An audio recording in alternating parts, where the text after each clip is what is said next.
السلام علیکم ورحمۃ اللہ وبرکاتہ. وعلیکم السلام ورحمۃ اللہ وبرکاتہ. اعوذ باللہ من الشیطان الرجیم. بسم اللہ الرحمن الرحیم. وَإِذْ قَالَتِ الْمَلَائِكَةُ يَا مَرْيَمُ إِنَّ اللَّهَ اصْطَفَاكِ وَطَهَّرَكِ وَاصْطَفَاكِ عَلَى نِسَاءِ الْعَالَمِينَ.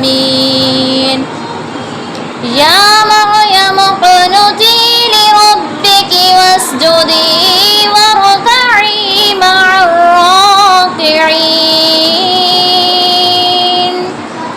ذَلِكَ مِنْ أَنْبَاءِ الْغَيْبِ نُوحِيهِ إِلَيْكَ وَمَا كُنْتَ لَدَيْهِمْ إِذْ يُلْقُونَ أَقْلَامَهُمْ أَيُّهُمْ يَكْفُلُ مَرْيَمَ وَمَا كُنْتَ لَدَيْهِمْ إِذْ يَخْتَصِمُونَ. إِذْ قَالَتِ الْمَلَائِكَةُ يَا مَرْيَمُ إِنَّ اللَّهَ يُبَشِّرُكِ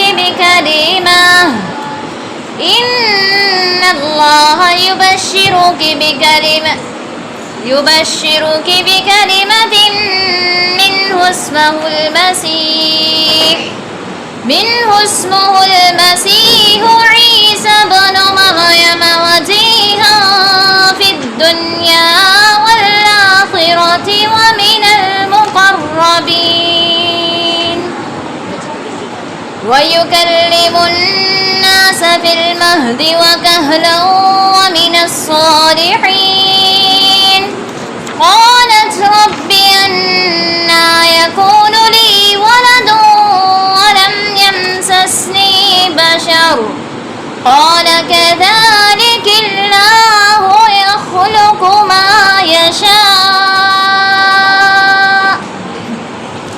إذا قضى أمرا فإنما يقول له كن فيكون.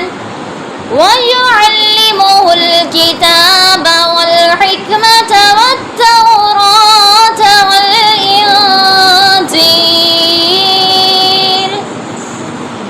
ورسولا إلى بني إسرائيل أني قد جئتكم بآية من ربكم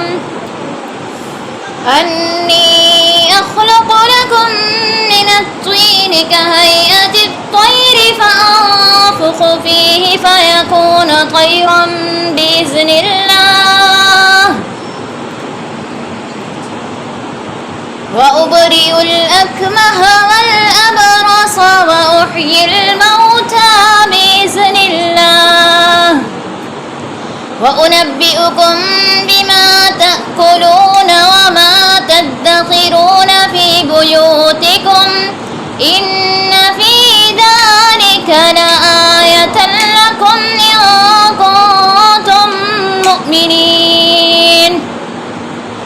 ومصدقا لما بين يدي من التوراة وليحل لكم بعض الذي حرم عليكم وجئتكم بآية من ربكم فاتقوا الله وأطيعون. إن الله ربي وربكم فاعبدوه هذا صراط مستقيم. فلما أحس عيسى منهم الكفر قال من أنصاري إلى الله قال الحواريون نحن أنصار الله آمنا بالله واشهد بأننا مسلمون. ربنا آمنا بما أنزلت واتبعنا الرسول فاكتبنا مع الشاهدين. ومكروا مكر الله والله خير الماكرين. السلام علیکم ورحمۃ اللہ وبرکاتہ. نحمده ونصلي على رسوله الكريم. اما بعد فاعوذ باللہ السمیع العلیم من الشیطان الرجیم. بسم اللہ الرحمن الرحیم. وَإِذْ قَالَتِ الْمَلَائِكَةُ يَا مَرْيَمُ، اور جب فرشتوں نے کہا اے مریم، ان اللہ اصطفاکی، بے شک اللہ نے تجھے چن لیا یا پسندیدہ بنا لیا، وطہرکی، اور تجھے پاک کر دیا، واصطفاکی، تجھے چن لیا اور تجھے پاک کر دیا، اور واصطفاکی علی نساء العالمین، اور سب جہانوں کی عورتوں پر تجھے چن لیا. یعنی یہاں پر اب ہم دیکھتے ہیں مریم بنت عمران کی فضیلت. ہم پیچھے پڑھ رہے تھے حضرت مریم کے حوالے سے کہ مریم علیہ السلام کون تھیں اور ان کو کہاں پہ وقف کیا گیا تھا. اب اللہ رب العزت اس رکوع کے اندر مریم کی فضیلت بیان کرتے ہوئے فرماتے ہیں کہ مریم علیہ السلام کون تھی کہ اللہ تعالیٰ نے انہیں چن لیا تھا اپنے برگزیدہ بندوں میں سے، اور تمام عورتوں کے اوپر انہیں کیا دے دی؟ فضیلت دے دی. اس کے حوالے سے نبی کریم صلی اللہ علیہ وسلم کو ارشاد فرماتے ہوئے سنا ہے کہ مریم بنت عمران اپنے زمانے کی بہترین خاتون تھیں. یعنی اپنے دور میں وہ سب سے بہترین خاتون تھیں، اور اس امت کی عورتوں میں سے سب سے بہترین خاتون خدیجہ بنت خویلد ہیں. یعنی آپ صلی اللہ علیہ وسلم کے دور میں دیکھا جائے تو خدیجہ بنت خویلد ہیں، اور آپ صلی اللہ علیہ وسلم کے دور سے پہلے دیکھا جائے تو پھر کون تھی؟ مریم بنت عمران پسندیدہ یا خاص عورتوں میں سے تھی، بہترین خاتونوں میں سے تھی. آپ صلی اللہ علیہ وسلم نے فرمایا مردوں میں سے تو بہت سے مرد کامل ہوئے ہیں، لیکن عورتوں میں سے آسیہ زوجہ فرعون، یعنی فرعون کی بیوی تھی، مریم بنت عمران، اور عورتوں پر عائشہ کی فضیلت اس طرح ہے جس طرح سرید کی باقی کھانوں کے اوپر. یعنی سارے کھانے ایک طرف رکھ لیے جائے اور سرید کھانا ایک طرف رکھ لیا جائے تو سب سے پسندیدہ کھانا کون سا ہے؟ سرید. سرید کیا ہوتی ہے؟ جیسے شوربہ بنا کر اس کے اندر روٹی کو بھگو کر کھایا جائے، اس کو کیا کہتے ہیں؟ سرید. اور یہ سارے کھانوں کے اوپر فضیلت پا جاتا ہے کیونکہ یہ ایسا کھانا ہے بچے بھی کھا لیتے ہیں اور بزرگ بھی آسانی سے اس کو کھا لیتے ہیں. تو آپ صلی اللہ علیہ وسلم نے دو عورتوں کا ذکر کیا، اور تیسری عورت جو حضرت عائشہ کا ذکر کیا تو وہ یہ کیا کہ وہ تمام عورتوں سے زیادہ فضیلت والی ایسے تھیں جیسے سرید کھانا سارے کھانوں کے اوپر فضیلت والا ہے. آپ صلی اللہ علیہ وسلم نے فرمایا جذبہ قربانی اور صبر و استقامت کا سبق حاصل کرنے کے لیے تمام جہانوں کی عورتوں میں تمہارے لیے مریم بنت عمران، خدیجہ بنت خویلد، فاطمہ بنت محمد اور آسیہ زوجہ فرعون کافی ہیں. یعنی اگر آپ نے دیکھنا ہے قربانی کا جذبہ کس میں زیادہ تھا، صبر و استقامت کن کے اندر زیادہ تھا، تو 4 خاتونوں کا ذکر ہوا ہے. اگر ہم ان چاروں کی سیرت پڑھیں، ان کے بارے میں پڑھیں کہ انہوں نے کیسے صبر کیا، کیسی کیسی قربانیاں دی، تو پتہ چلے گا کون کون سی ہیں. تو ہم دیکھتے ہیں مریم بنت عمران، ٹھیک ہے، اور زوجہ کس کی ہے؟ فرعون کی. نام کیا ہے؟ آسیہ زوجہ فرعون، اور خدیجہ بنت خویلد اور فاطمہ بنت محمد صلی اللہ علیہ وسلم. یہ تھی مریم علیہ السلام کی فضیلت کہ اللہ تعالیٰ نے انہیں کتنا زیادہ چن لیا تھا. یا مریم اقنتی لربی کی، اے مریم اپنے رب کے لیے فرما بردار بن جاؤ، وسجدی اور زیادہ سجدے کرو، ورکعی اور رکوع کرنے والوں کے ساتھ، معراکین رکوع کرنے والوں کے ساتھ رکوع کرو. یعنی اس آیت میں اللہ تعالیٰ نے مریم علیہ السلام کو مزید تنبیہ کی، مزید انہیں کہا کہ تم نے کرنا کیا ہے، کیونکہ مریم کو کثرت عبادت، خشوع خضوع، رکوع سجود اور مسلسل عمل صالحہ کا اللہ تعالیٰ نے حکم دیا تھا. تو یہ بہت زیادہ کثرت سے عبادت کرتی تھی، خشوع خضوع کرتی تھی، رکوع و سجود کرتی تھی. اس امر الہی کے لیے ذہنی اور روحانی طور پر وہ تیار رہتی تھی. اللہ رب العزت اس میں کیا کہہ رہا ہے کہ ان کے لیے اس میں کیا تھی؟ بڑی آزمائش تھی. اور کیا آزمائش تھی؟ اللہ نے جتنی زیادہ عبادت کروانے کا حکم دیا تھا اتنا زیادہ انہیں رتبہ دینا تھا. آگے ان کے لیے آزمائش کس میں تھی کہ اللہ تعالیٰ نے انہیں بیٹا دینا تھا جو کہ بغیر باپ کے پیدا ہوا تھا. تو اللہ تعالیٰ نے عبادات بھی ان سے زیادہ کرنے کا حکم دیا تاکہ یہ زیادہ عبادات کر کے اللہ کے زیادہ قریب ہوں اور اللہ تعالیٰ ان پر خاص انعام بھی کر سکے. ذالک من انباء الغیب نوحیہ الیک، یہ غیب کی کچھ خبریں ہیں جو ہم تیری طرف وحی کرتے ہیں۔ وما كنت لديهم اذ يلقون اقلامهم، اور تو اس وقت ان کے پاس نہ تھا جب وہ اپنی قلم پھینک رہے تھے، ایہم یکفل مریم، کہ ان میں سے کون مریم کی کفالت کرے گا، وما كنت لديهم اذ يختصمون، اور نہ تو اس وقت ان کے پاس تھا جب وہ جھگڑ رہے تھے۔ یعنی اب یہ مریم علیہ السلام کے حوالے سے واضح طور پر چند باتیں ثابت کی جا رہی ہیں کہ کیا ہے، مریم علیہ السلام ایسی عورت تھیں، ایسی برگزیدہ فضیلتیں ملیں کہ اللہ رب العزت ان کے بارے میں نبی کریم صلی اللہ علیہ وسلم سے کہہ رہے ہیں کہ آپ اس وقت موجود نہیں تھے۔ جب مریم علیہ السلام کے معاملہ چل رہا تھا تو نبی کریم صلی اللہ علیہ وسلم اس وقت موجود نہیں تھے۔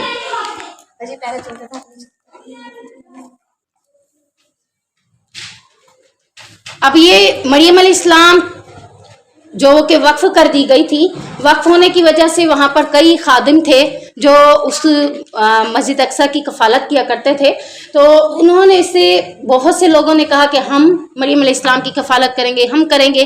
یعنی جب مسئلہ بہت زیادہ لوگوں میں الجھ جائے تو اللہ تعالیٰ نے کیا انہیں حکم دیا؟ پورا ڈالنے کا، کہ جب بات کسی کے اوپر بن نہ رہی ہو تو تم نے کیا کرنا ہے؟ پورا ڈالنا ہے۔ تو مریم علیہ السلام کے بارے میں بھی پورا ڈالی گئی کہ ایہم یکفل مریم، کون مریم کی کفالت کرے گا؟ تو قرآن میں حضرت زکریا علیہ السلام کا نام نکلا، تو حضرت زکریا نے اس وقت ان کی کفالت شروع کر دی۔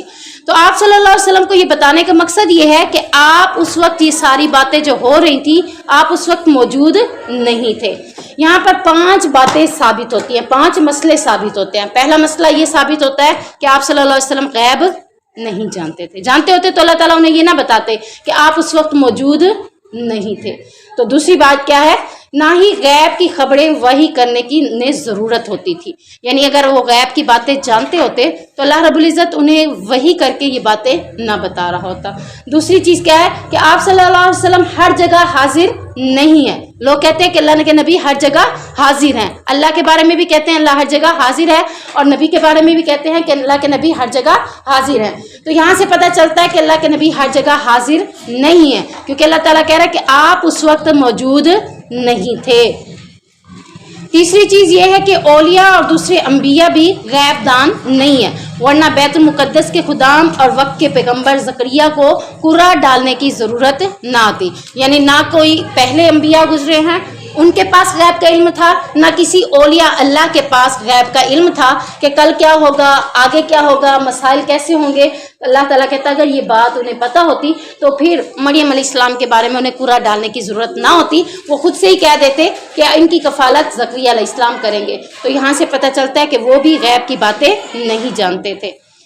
چوتھا مسئلہ یہ پتہ چلتا ہے کہ جب چیز ایک ہو اور دعوے دار بہت سے لوگ ہوں تو تب کیا کرنا چاہیے؟ قرآن ڈال دینی چاہیے، اور قرآن ڈال کر جو فیصلہ نکلے وہی شریعت کا فیصلہ ہوتا ہے۔ جیسے ہمارے ہاں بھی بعض معاملوں کے اوپر کیا کہتے ہیں؟ قرآن ڈال دو، اور قرآن ڈالنے کے بعد جو نکل آتا ہے تو بعض کا تو اس کو ایکسیپٹ کر لیا جاتا ہے، بعض کا کہتے ہیں دوسری بار کرو، تیسری بار کرو۔ تو اللہ تعالیٰ کہہ رہے ہیں کہ قرآن ڈالنے کے بعد جو معاملہ نکلتا ہے وہی شریعت کا فیصلہ ہوتا ہے۔ پانچواں مسئلہ، آپ صلی اللہ علیہ وسلم جو اس واقعے کے وقت نہ وہاں موجود تھے اور اسے جانتے تھے، آپ کا وحی الہی سے اس واقعے کو بیان کرنا آپ کے رسول ہونے کا پوری دلیل ہے۔ یعنی یہ دلیل ملتی ہے کہ آپ صلی اللہ علیہ وسلم جب اس وقت موجود بھی نہیں تھے، انہیں کیسے پتہ چل گیا اس واقعے کا؟ تو یہاں سے پتہ چلتا ہے کہ وہ واقعی اللہ کے نبی تھے، تو اللہ تعالیٰ نے انہیں وحی کے ذریعے یہ باتیں بتائی۔ ہمیں سے کسی کو بتائیں گے یہ باتیں وحی کے ذریعے؟ نہیں بتائی نا۔ تو نبی کو بتائی ہیں، تو نبی واقعی اللہ کے رسول تھے، تو اللہ تعالیٰ نے انہیں یہ ساری باتیں وحی کے ذریعے بتائی ہیں۔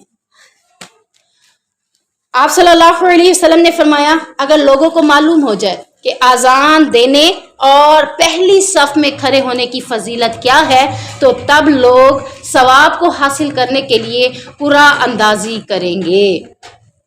یعنی پھر لوگ کیا کریں گے؟ اذان میں نے دینی، اذان میں نے دینی، اذان میں نے دینی ہے۔ جب بہت سے دعوے دار ہو جائیں گے پھر کیا ہو جائے گا؟ قرآن ڈالنی پڑے گی۔ ابھی لوگوں کو اذان کی فضیلت ہی نہیں معلوم کہ اذان دینے کا فائدہ کتنا ہے۔ اللہ کے نبی فرمانے جب تمہیں اس فائدے کا پتہ چل جائے تو ہر بندہ کہے میں دوں، اور پھر قرآن ڈالی جائے گی، اور قرآن ڈالنے کے بعد جس کا نام نکلے گا وہ اذان دے گا۔ اسی طریقے سے آپ صلی اللہ علیہ وسلم جب سفر کا ارادہ کرتے تو اپنے ساتھ اپنی بیویوں میں سے کسی ایک بیوی کو لے جایا کرتے تھے، اور وہ کون سی بیوی ہوتی تھی؟